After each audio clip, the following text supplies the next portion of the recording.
wasevukanye. Ngibonge nami ukumenya abantwana baNkulunkulu. Ngumuntu onovalo-ke endabeni kaShembe futhi ngiyalibonga futhi ngiyafisa ukuthi lingapheli nangelilodwa ilanga. Ngoba kukhona nasencwadini kaShembe ukuthi mesabe uJehova uThixo wakho. Sifunda njalo, ngicabanga ukuthi kufundiwe nje. Noma ngifikele ithana abantwana baNkulunkulu, sinomsebenzi ngisuka eBhekzitha. Sinomsebenzi njengoba intaka ibekela amazolo kusasa. Kuza uNkulunkulu ezweni lakithi. Hayi insizwa ngiyanibonga uNkulunkulu ngiyanizwa ukuthi niyamphila ngaphakathi. Into edala ukuthi ngisho njalo. Sinenhlanhla ngala abantwana baNkulunkulu eningizimu. Manikhumbula kahle unyazi lezulu mangaphosisi mhlawumbe ngoba ngahlala nesalwazi kakhulu ngibe ngikhohle. Mangaphosisi inkosi yagcina ethafela kopla seliyavaliza. Mayiphinde iphuma futhi iyabuya. Iza kuthina futhi embumbulu. Hayi asibonge leyo nto abantwana baNkulunkulu. Ayona into encane leyo. Besebenza-ke lapha senza konke okushiwo esikuyalelwayo abangaphambili ngoba muhle umuntu ophathekayo bangcwele. Siyofika isikhathi sakho nawe. Uma uNkulunkulu ekudalile ukuthi wena khona umsebenzi wokunika isho njalo sake saluza unyazi lisho njalo ebuthini. Lithi omunye msebenzi sengimthuma nje ngoba ngibona inhliziyo yakhe ukuthi uyayifuna lento. Nathi besebenza-ke lapha sithunya ngengayifonela le nsizwa ngathi mfowethu angazi noma ngisazokhava yini lapho ngoba ngihamba ngamatekisi uNkulunkulu akangiphi imoto kodwa ngiyazi uzongipha ngoba abantwana baNkulunkulu yasho inyanga yezulu ethi angiyifuni lezi ikorokole namba ngazo. Esho njalo umfundisi sephenana uthi buka lapha phesheya kunjani uthi kwasho uNkulunkulu ongathethi imanga. Uthi kuyashiya uShembe noma ngaphela iminyaka eyikhulu kodwa ngoba isho ushilo iyenzeka njengoba injalo. Yasho inyanga yezulu nathi ayithenga imoto. Bantwana baNkulunkulu mina sengihlumayezekile kahle kahle angisazi ukuthi. Hayi ukuthi ngoba ngingazi kodwa ngifikela ukuthi bangcwele intshumayelo ela kuleli thempeli ayifani nentshumayelo eseBhekzitha. Intshumayelo ela kuleli thempeli ayifani nentshumayelo esezintsha. Ubaba akhulume ngendaba yomalume ungithintile bangcwele. Usho kumina ungithintile bangcwele. Khona into bengafisa ukuqala ngayo lento kodwa ngizizwa uNkulunkulu ethi angiqale ngayo ngoba ubaba uyikhulumile. Yila ngiqale khona ngimuza ukuthi ayi wayikhuluma lo muntu engithintayo. Ikhona into ekhona bangcwele. Nginesifiso sokuthi baba basiyane kahle ukuthi into ilungise ngendlela ozaleke ngayo. Ungalaleli ukuthi hayi kuthi wangena ibandla ungeke ushade ungamshadisile ubaba wakho. Hayi bantwana baNkulunkulu ngeke uphelelise ubaba wakho. Mina bangcwele ngiyenzile lento. Engikhulume ngabo. Kumfana noyibonge empilo. Ngowanzima nje mthimkhulu. Nobaba uMhlongo akayazi lento. Sazochaza ukuthi baba uMhlongo uyini kumina kodwa umuntu omkhulu. Kodwa ngiyafisa ukuthi ngingabi mina. Uma ngilalela abakhuluma baba, hayi phuthuma hambe hlawula komalume ukuthi ubuyele esibongweni sakini. Hayi bangcwele ayenzekanga kumina lento. Akisho kodwa ukuthi ningayenzi.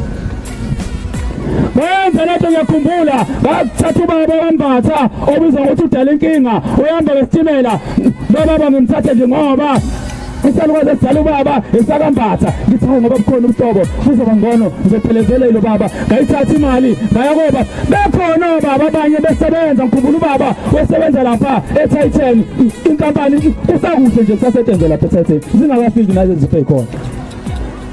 Uma kodwa ke sebenza isikhumule samabhanoyi ayikho into ababengeke bakwazi ukungenzela yona mina njengendodana yesizwe yabo enkosana ngoba kuyinkosana ekhaya kaMthimkhulu.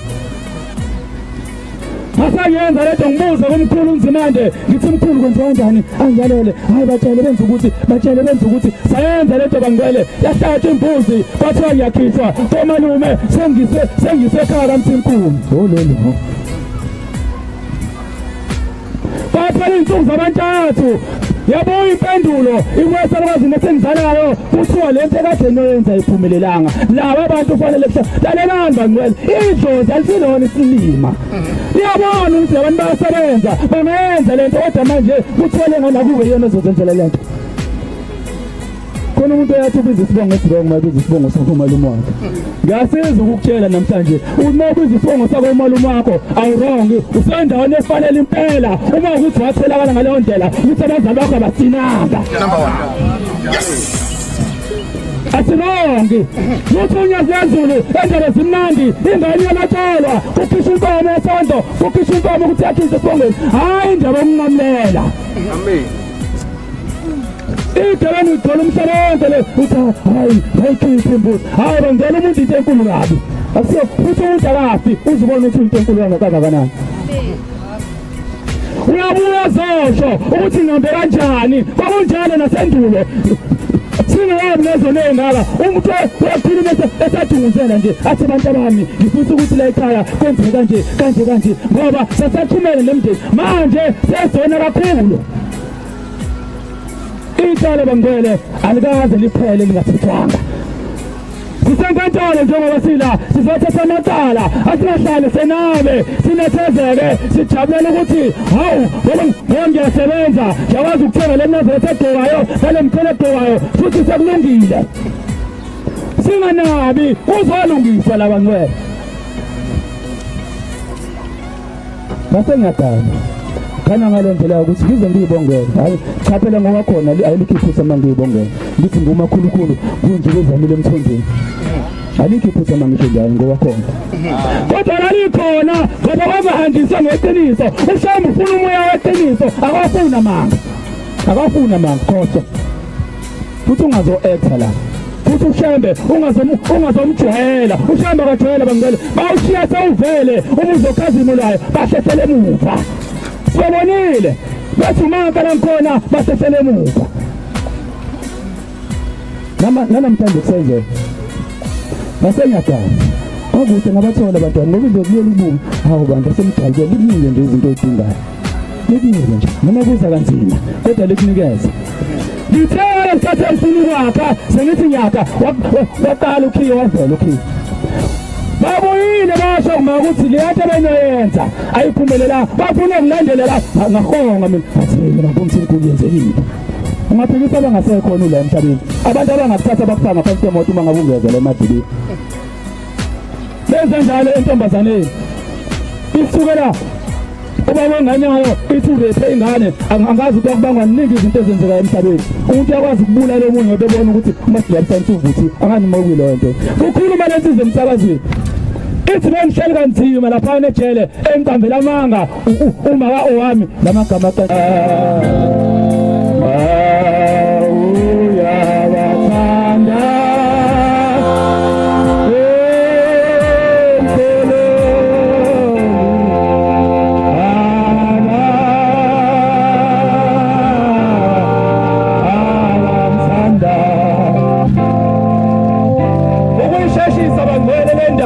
yami nawe maluka hayi manje mhlawumbe emva kwesikhashana ngoba usakhiwe kodwa ngiyazi ukuthi uNkulunkulu uzongipha amandla ukuthi ufike kuleli zinga ngifuna ukuthi makuthiwa cela ungabale ekhaya ngithi mangiqhamuka ngifikile bobaba kulula wena niyangazi kodwa ngifuna ukuthi makufika abangangazi kuthiwa sicela babale ekhaya ukuqhamuka mina bathi hayi sicela babale ekhaya ngithi hayi mina babale ekhaya